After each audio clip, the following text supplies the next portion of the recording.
Un autre sommet, une autre échéance, mais pas de véritables sanctions.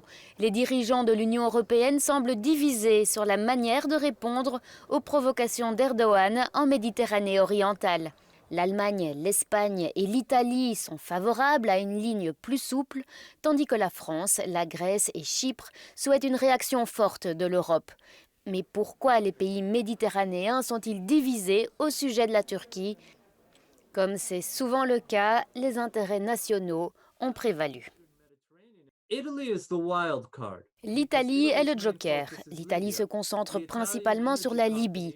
La société d'énergie italienne, Eni, supervisée par le gouvernement italien, contrôle 45% de la production de pétrole et de gaz de l'Italie.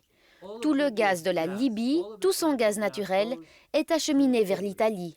Ainsi, le Eni et l'Italie ont des intérêts très importants en Libye et leurs intérêts sont alignés sur ceux de la Turquie. Malte est très préoccupée par le trafic illégal, la drogue, la migration et les armes. L'île a conclu des accords militaires avec la Turquie et le gouvernement d'accord national libyen. Et qu'en est-il de l'Espagne ? L'Espagne est mise à mal face à la dette turque. La livre turque baisse, baisse et baisse. Le pays qui perdra le plus est l'Espagne. L'Espagne a au moins 63 milliards de dollars en jeu. C'est plus que la France, l'Allemagne, l'Italie et le Royaume-Uni réunis. 63 billion dollar exposure. That's more than France, Germany, Italy and the UK combined.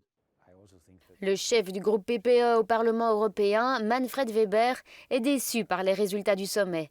Il espère que des sanctions sévères seront imposées en mars si Erdogan ne répond pas à la nouvelle demande de dialogue.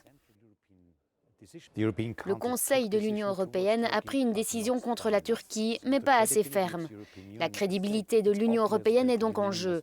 Il est évident que le processus de décision à l'unanimité au sein du Conseil européen bloque tout le pouvoir de l'Union européenne. Et c'est la même chose pour la Turquie. Des intérêts individuels bloquent l'entente générale. Et c'est la même chose pour le Bélarus, la même chose pour d'autres questions.